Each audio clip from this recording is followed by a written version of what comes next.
చేస్తున్నావు భూమికి ఈరోజు? దోసకాయ బులం దోసకాయ నువ్వు టమాటా దేమన్నా తెచ్చిన. హాయ్ ఫ్రెండ్స్, అందరికి గుడ్ మార్నింగ్. అందరైతే ఎట్టున్నారు, బాగున్నారా?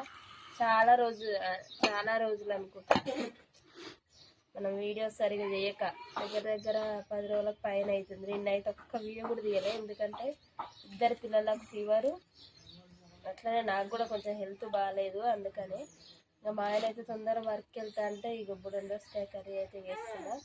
మీకు ఎంతమందికి ఇష్టం మరి? చూసి ఉట్టిగానే పోకుండా చిన్న లైక్ అయితే వేయండి. చెప్పినా కదా మన ఛానల్కి ఇంత ముందుకి ఇట్లా అయిందని చెప్పేసి, వ్యూస్ అయితే తక్కువ అయింది అప్పటి నుంచి. నిన్న ఒక సిస్టర్ కలిసి నాకు ఇప్పుడు కూడా కాడ మీరు యూట్యూబ్ చేస్తారు కదా బ్రదర్ అన్నది, అంటే అవునా అని చెప్పిన. Thank you sister. మరి మీ పేరేందో తెలియదు కానీ థ్యాంక్ యూ సో మచ్. చాలే కాదు, చాలా మంది ఫోన్ కూడా చేస్తున్నారు. మా డీపీ మీద పైన అయితే నెంబర్ ఉంటుంది మాది. చాలా మంది ఫోన్ చేసి మాట్లాడుతున్నారు.